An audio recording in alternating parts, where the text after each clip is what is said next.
श्रीमद्भागवत प्रथम स्कंध प्रथम अध्याय। ओं नमो भगवते वासुदेवाय। वागीशाजस्य वदने लक्ष्मीर्जस्य च वक्षसि जस्यास्ते हृदये संवित् तं नृसिंहमहं भजे। विश्वसर्ग विसर्गादि नवलक्षणलक्षितं श्रीकृष्णाख्यं परं धाम जगद्धाम नमामि तत्।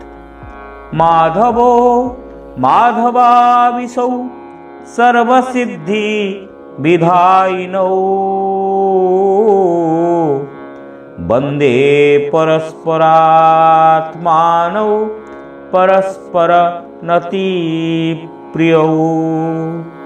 मूकं करोति वाचालं पंगुं लंघयते गिरिं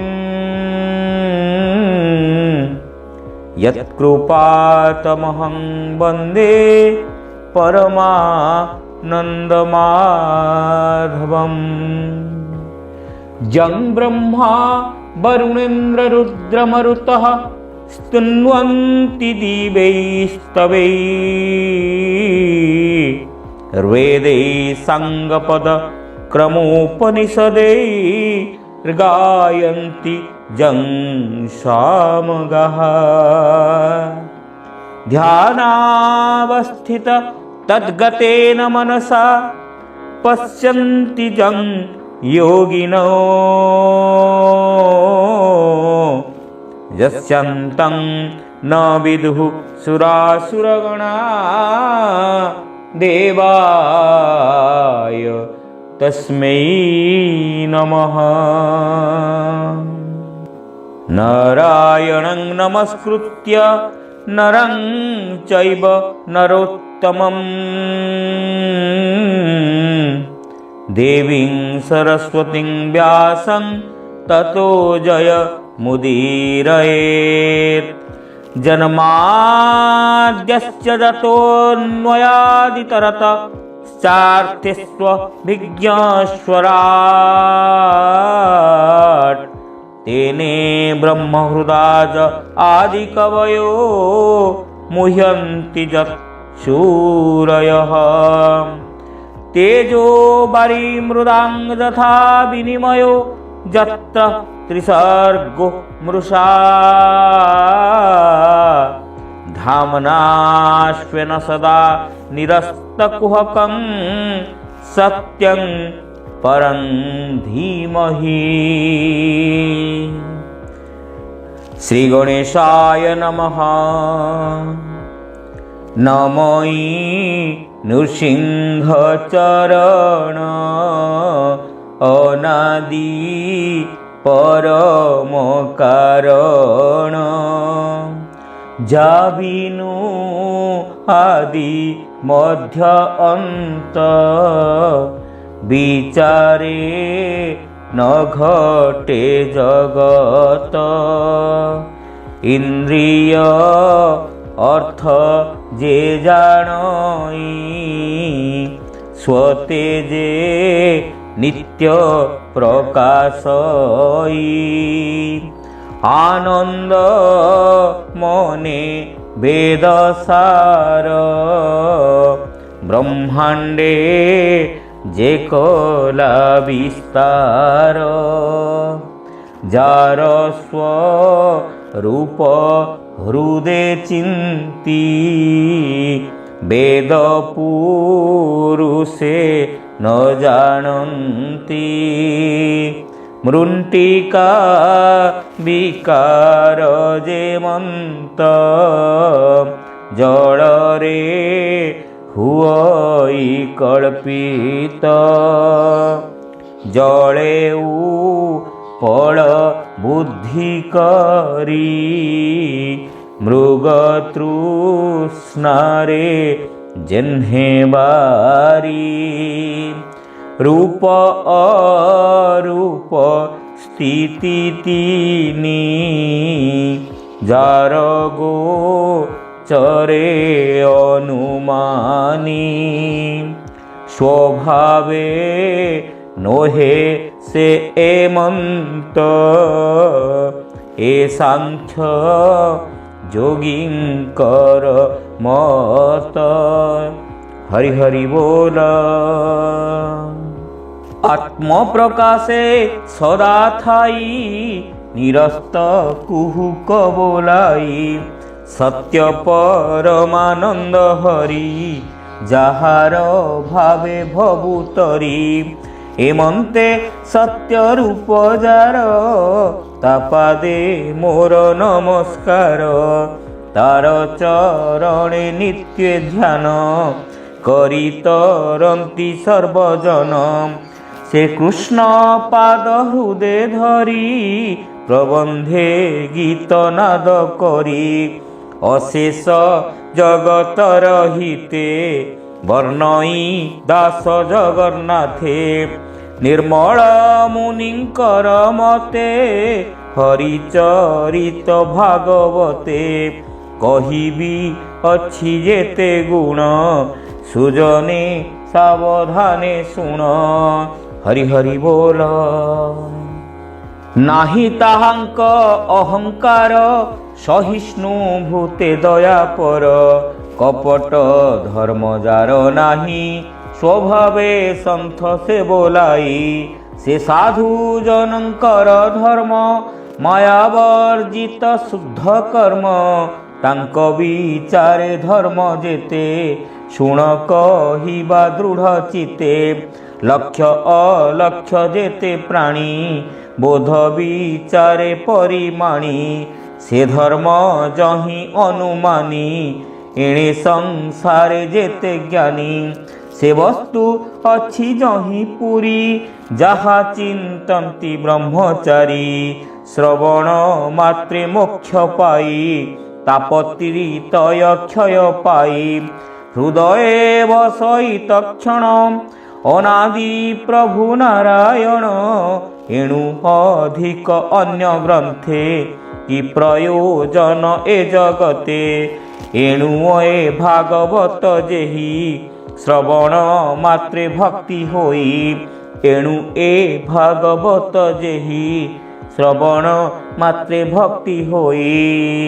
ए भागवतर महिमा के चिंती पारे गुण सीमा सकल शास्त्र फल एहि श्री भागवत नाम जेहि सकल वेद होई वृक्षे फल फलिले अंतरिक्षे केते हैं दिने पाची तले वृक्ष पड़िले वायु बले सुख धाइले ताहा देखी पक्षींक संगत उपेक्षी तो से अधर क्षत कला भितरे सुरंग दिशिला तहु गलिला रस सार कियबा देवा पटांतर अमृत निंदे स्वादुपणे सुजने पीब अनुक्षणे आनंदे कर सुधापान जेणे पाइब दिव्य ज्ञान ए चारि वेदंकर मूल निगम वृक्षर ए फल पीब जीवन अंत जाए जेबे बंचिब माया मोहे एबे हो सुन साधु जने हरिचरित शुद्ध मने सर्वदेवंकर रम्य स्थान नाम जे नैमिष अरण्य कलिर आगमन देखी मुनिये स्थान उपलक्षी शौनक आदि मुनि गणे मिलिले नैमिष अरण्ये कली कलुष भय करी मुनिये एकांते विचारी संकल्प करी एक तुले सहस्र यज्ञ आरंभिले जानती शुभप्रद वांछा स्वर्गादि लोके कले इच्छा सकले मिली प्रात काले कर्म संपादिले अनले ସୁତ ମୁନିଙ୍କି ପୂଜା କରି ବସିଲେ ସକଳେ ଆବରି। ସକଳ ମୁନି ଶୁଦ୍ଧ ମନେ ଉଚ୍ଛିଲେ ଅମୃତ ବଚନେ। ହରି ହରି ବୋଲ ଋଷିଗଣ ଉବାଚ ହେ ସୁତ ଶୁଣ ସାବଧାନେ ତୁମ୍ଭ ମହିମା ଅନୁମାନେ। ସର୍ବପୁରାଣ ଇତିହାସ ଶୁଣିଲୁ ତୁମ୍ଭର ସକାଶ। ସଂସାରେ ଧର୍ମଶାସ୍ତ୍ର ଯେତେ ସର୍ବଗୋଚର ତୁମ୍ଭ ମତେ। ବେଦବିଦଙ୍କ ମଧ୍ୟେ ଶ୍ରେଷ୍ଠ ଯେ ବ୍ୟାସ ମୁନି ତପୋନିଷ୍ଠ। ତାହାଙ୍କ ଶିଷ୍ୟ ଅଟ ତୁମ୍ଭେ ଏକଥା ଭଲେ ଜାଣୁ ଆମ୍ଭେ। ପୂର୍ବେ ଯେ ଥିଲେ ବ୍ରହ୍ମ ମୁନି ତାଙ୍କ ବଚନ ତୁମ୍ଭେ ଶୁଣି। ସକଳ ଶାସ୍ତ୍ର ତୁମ୍ଭ ତହିଁ ବେଦ ପୁରାଣେ ଯେତେ କହି। ହରି ହରି ବୋଲ ବ୍ୟାସଙ୍କ ଅନୁଗ୍ରହ ଘେନି ସକଳ ଶାସ୍ତ୍ରେ ତୁମ୍ଭେ ଜ୍ଞାନୀ। ଦଇବେ ଅଛି ଏହି ମତ ଯେ ଶିଷ୍ୟ ଗୁରୁରେ ଉକତ। ଶିଷ୍ୟ ଭକ୍ତିରେ ଦୟା ବହେ ସକଳ ଗୂଢ଼ ତତ୍ତ୍ୱ କହେ।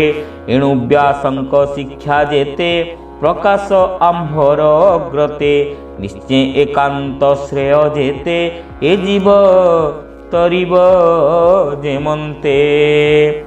ଯେଣେ ତୁଟଇ ବିଷ୍ଣୁ ମାୟା କହ ଆମ୍ଭଙ୍କୁ ଯେବେ ଦୟା। ଏ କଳି ଯୁଗେ ଯେତେ ପ୍ରାଣୀ ଅଳ୍ପ ଆୟୁଷ ପରିମାଣୀ। ସ୍ୱଭାବେ ମନ୍ଦମତି ହୁଅନ୍ତି ପ୍ରାଣୀଙ୍କ ଉପଦ୍ରବ ଚିନ୍ତି। ଯୁଗ ବ୍ୟବହାରେ ପରିମାଣୀ ସକଳ ଧର୍ମ ତୁମ୍ଭେ ଜାଣି। ଏ ପ୍ରଶ୍ନ ଶୁଭ ଆମ୍ଭ ମତେ ସାର ଉଦ୍ଧାରି ଦୃଢ଼ ଚିତ୍ତେ।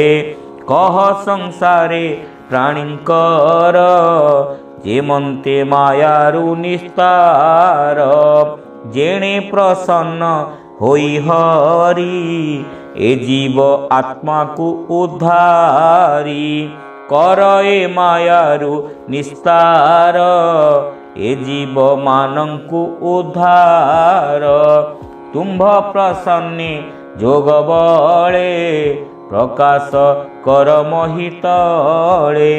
କି ପ୍ରୟୋଜନେ ଜଗନ୍ନାଥ ଦେବକୀ ଉଦରେ ସମ୍ଭୂତ। ହରି ହରି ବୋଲ ସେ ହେତୁ କହ ଶୁଦ୍ଧ ଚିତ୍ତେ ଆମ୍ଭେ ପଚାରୁ ଜନହିତେ। ସଂସାରେ ଯାର ଅବତାର ପ୍ରାଣୀ ମଙ୍ଗଳ ବୃଦ୍ଧି କର। ଜଗତ ପାର ସେ ଚରିତ ତୁମ୍ଭେ ତା ବର୍ଣ୍ଣନେ ସମର୍ଥ। ଘୋର ସଂସାରେ ପ୍ରାଣୀ ପଡ଼ି ଆତ୍ମା ନିସ୍ତାର ପଥ ହୁଡ଼ି।